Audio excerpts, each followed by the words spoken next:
Hindi ko gagawin sa inyo yun. Pangako. Lahat gagawin ko para maging maligaya kayo sa piling ko. Handog ng DZRH ang tulad sa kanyang panahon.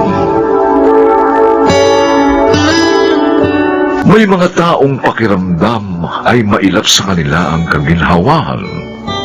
Iyon ay dahil sa kawalan ng pinag-aralan. Pahirap pa ang naging katuwang sa buhay.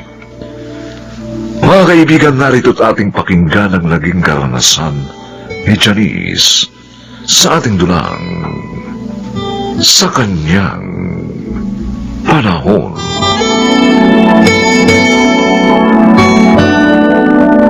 Nay, mabuti po dumating na kayo. Gutom na po kami ni Charles. Pasensya na, Ruby, anak. Tinulungan ko pa kasi si Aling Barang sa pag-aasikaso dun sa mga dumating na nakikipaglamay sa kanila eh.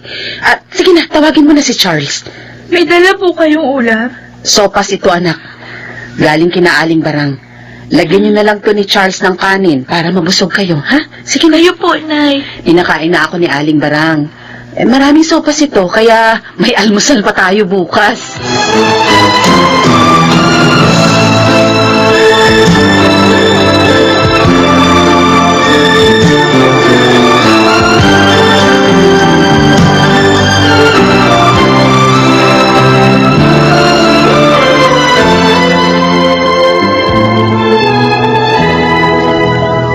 Julie, Mang Emong, heto na po ang mga damit na pinalabhan at pinaplansya niyo po sa akin. Tapos ko ng lahat. Ay, salamat, Janice. Napagod ka. Ayos lang. Basta nagawa ko ang trabaho ko. Ito lang naman kasi ang alam kong pwede kong maging trabaho. Dahil hindi ako nakatapos kahit high school. Hindi naman sa nakikialam ako, Janice. Ako naman nagmamalasakit lang sa'yo. Dahil kaibigan ka ng anak ko. Kaya nga po nagpapasalamat ako sa inyo. Bukod sa pagmamalasakit ninyo, natutulungan niyo pa ako. Ay, walang anuman yun, Janice. Pero tingin ko, mas makatutulong kung mag-aasawa kang muli. Yung kaya kayong buhayin mag-ina. Ay, ano ba naman kayo kung ano nung sinasabi niyo? Hindi ako nagbibiro, anak. Malay natin, makahanap si Janice ng mainam na makakatuwang niya sa buhay. Parang ayaw ko na po mag-asawang muli. Natatakot na ho ako, Mang Emong. Dahil ba sa mga pahirap na naranasan mo sa una mong asawa? Opo. Mula nang mamatay si Dodong, nakalaya na ako sa mga hirap ng katawan at kalooban. At ayoko na po maulit pa yun. Tama ang kaibigan ko, Tay. Mahirap po magtiwalang muli. Saka isa pa, may anak siyang babae. Baka mamaya, salbahihin lang yun ang magiging asawa niya.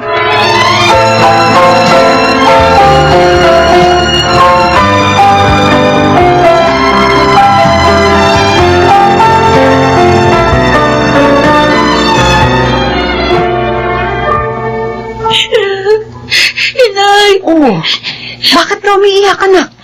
Nakasalubong ko si Aling si Mang. Oh, Sabi niya, magbayad na tayo ng utang natin sa bahay niya. Kung hindi daw, tatapon niya lahat yung gamit natin. ano? Pinagtawanan tuloy ako ng mga kalaro ko. Pambihira naman siya. Nag-usap na kami Pati ikaw, binungangaan pa. Sabi pa ng iba pang mga bata kanina, laman daw tayo ng mga lamayan para daw makakain tayo. Anak.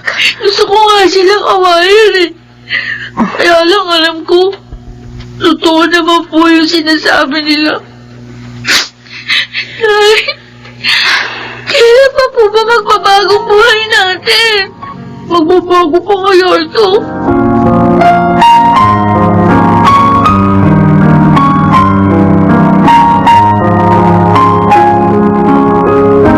Lino, narito ka pala. Nagtinda ako ng mga kakanin. Humango ako kaya ngayon lang ako dumating. Okay lang, Janice. Kumusta naman ang pagtitinda mo? Ay, ayos naman. Naipaubos ko, kaya may kita ako kahit papano. May pambaon ng mga anak ko. Kung tinatanggap mo na ba ako, di hindi ka na nahihirapan pa. Ako na maghahanap buhay para sa inyo. Lino, alam mo ang dahilan kung bakit ayoko na mag-asawa. Sobra ako naghirap sa pumanaw kong asawa. Maging mga anak namin. Sinasaktan niya dati. Hindi ko gagawin sa inyo yun. Pangako, lahat gagawin ko para maging maligaya kayo sa piling ko. Magtiwala ka sana.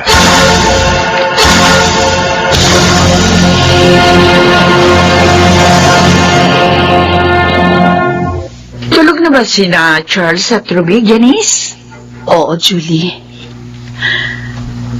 Salamat nga pala sa pagpapatuloy niyo sa amin dito sa bahay niyo, ha? Kung wala kayo, hindi ko na alam kung saan kami pupunta ng mga anak ko. Talagang masungit yung sisimang. Kulang sa pasensya. 2 buwan po ang utang namin sa bahay niya, Mang Emong. Hindi ko po nabayaran kaya pinaalis niya kami. Dumito muna kayo. Habang hindi niyo pa kayang manap ng matitirahan. Total, 2 lang naman kami ni Itay dito dahil ang asawa ko nagtatrabaho sa ibang bansa. Salamat, Julie. Nagpasensya na po kayo sa abala namin, ha? Kung gusto mo, ipapasok kita roon sa kaibigan ko. Naghahanap siya ng tindera sa bigasan niya.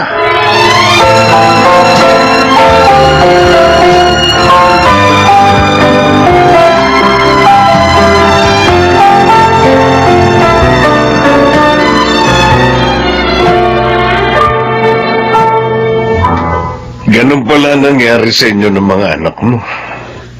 Oo, Lino. Mabuti nga pinatuloy kami ni Julie dito kasi hindi ko talaga kayang umupo ng bahay sa ngayon. Pakasal ka na lang sa akin. Para hindi ka na mahirapan pa.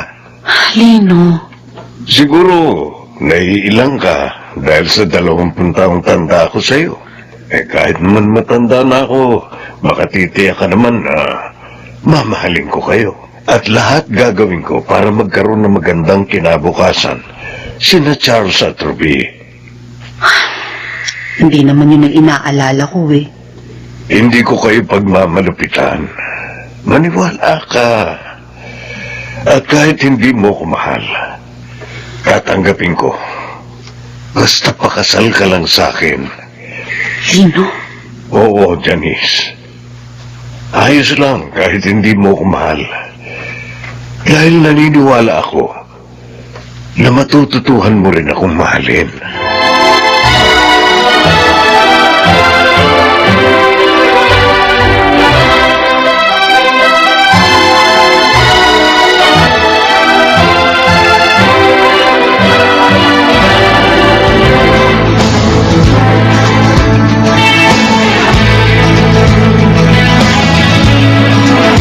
Ito po yung padalang ulam ni Inay para po sa inyo ni Tita Julie, Lolo Emong.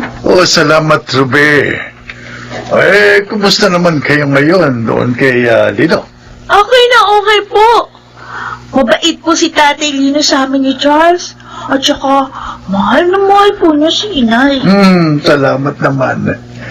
Hindi ako nagkamali sa payo sa nanay mo na muling mag-asawa. Sabi nga po ni Inay, mag-aral kaming mabuti ni Charles. Ay naman po, matuwa si Tatay Lino. Tama ang nanay niyo. At ipagpasalamat niyo sa Diyos ang pagdating niya sa buhay niyo.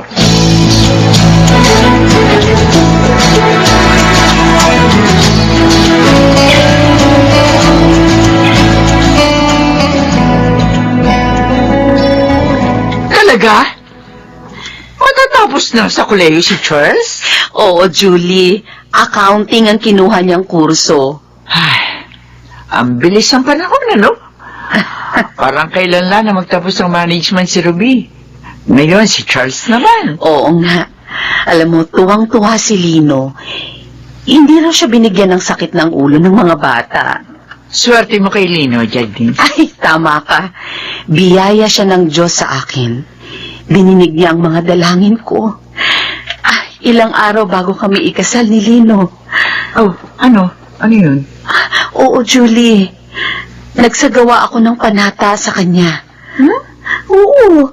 Ilang araw bago ako pakasal kay Lino. Dahil nga, alam mo naman, natatakot ako sa gagawin ko. At ibinigay sa'yo ang hiniling mo. Oo. At sa pamamagitan ni Lino, napawi ang mga hirap at lungkot ko. Kaya naman, napamahal na rin siya sa akin. Oh, uy. Para may tumatawag yata sa cellphone mo. Ay, oo nga. Sa akin pala yan. Oh, si Charles. Nasa bahay yun eh. Bakit kaya siya tumatawag? Hello, Charles. Oh, bakit ka tumawag? Nay, umuwi po kaagad kayo dito. Ha? Eh, bakit? Ano nangyari? Si Tatay Lino po, nahirapang huminga. Ano? At nawala ng banay. Oh, Diyos ko!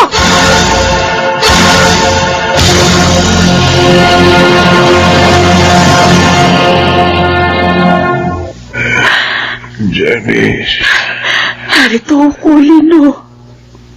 naiiwan na kita. Huwag. Huwag kang magsalita ng ganyan. Kagaling ka pa. Nararamdaman ko, hindi na ako magtatagal. Lino. Lino, mahal kita. Hindi mo ako iiwan. Salamat sa'yo. Sa inyo, ni na Charles at Ruby. Dahil naging maligaya ako sa mga panahong kasama ko kayo. Kami nga po dapat magpasalamat sa inyo, Tatay Lino. Dahil minahal niyo si Inay at kaming dalawang magkapatid. Binigyan niyo po kami ng magandang kinabukasan. Mahal po namin kayo, Tatay Lino. Mahal ko rin kayo, mga anak. Huwag niyo sanang pababayaan ang inyong ina. Lino. Lino. Hanggang dito na lang ako, Janice. Hindi bale. Natupad ko naman ang mga pangako ko, di ba? Lino.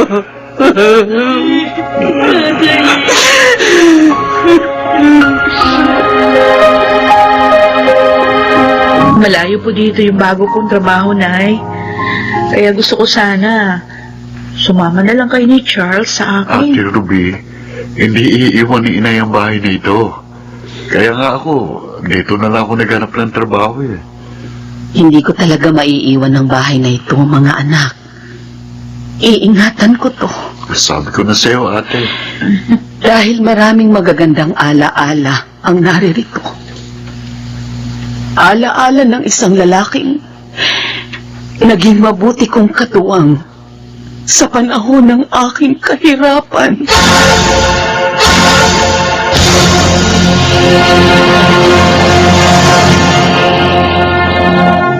Lubhang mahirap ang makipagsapalaran kung wala ang paggabay ng Panginoong Diyos. Kaya marapat lamang na sa bawat lakad, siya ay sangguniin ng upang pagpalain sa kanyang panahon.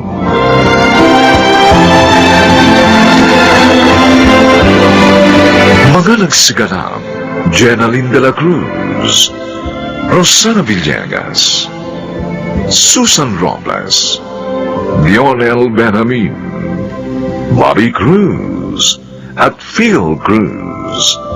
Special Sound Effects, Jerry Mutia. Technical Supervision, Bong Buyar at Eric Lucero.